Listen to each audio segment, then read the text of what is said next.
events that culminated in the terror of October 14th as I might term it, 2019.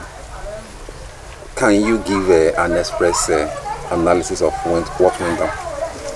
Yes, normally it was a Monday morning, and students were in school, members of staff were in school, teachers and the principal were in school, and they were to have a meeting, Monday morning meeting, when these gunmen attacked the premises, invaded the premises, and abducted the principal, the vice principal, and about 6 other teachers, took them into the nearby bush.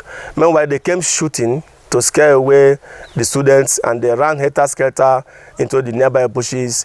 Unfortunately, one teacher was trying to refuse being abducted, and he was shot at close range, right there in the school premises.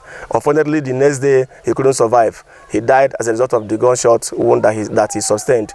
But moving forward, when they came and abducted the principal, the vice, and the teachers, they went into the forest. Naturally, my community raised alarm, and some members of the police, vigilante group, and youths went after them and those that were abducted.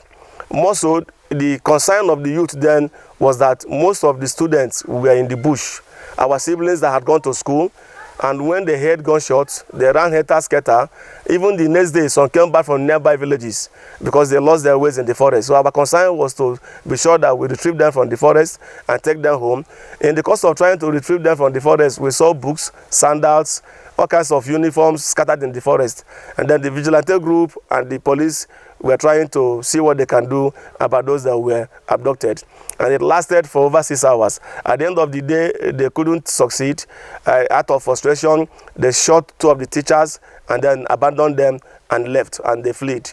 Unfortunately, we were not equipped. We were not armed enough to face them fire for fire. But tragically, we lost one of our members, a boy, 19-year-old, Ifeanyi Chukwueleas, died in the course of shot when the Fulanis, I call them Fulanis because we know them. Prior to the event, we know some of them, and that was why they came with masks, knowing that some of us could as well identify them.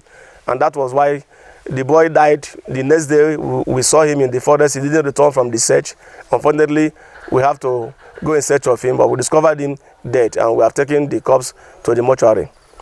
So what happened was an invasion. What happened was kidnapping.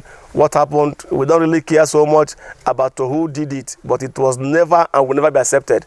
It was unacceptable. It was an invasion. We were attacked. Children in school that came for learning, you can understand the trauma psychologically and physically. And we're trying to get them believe now that the school is safe for learning.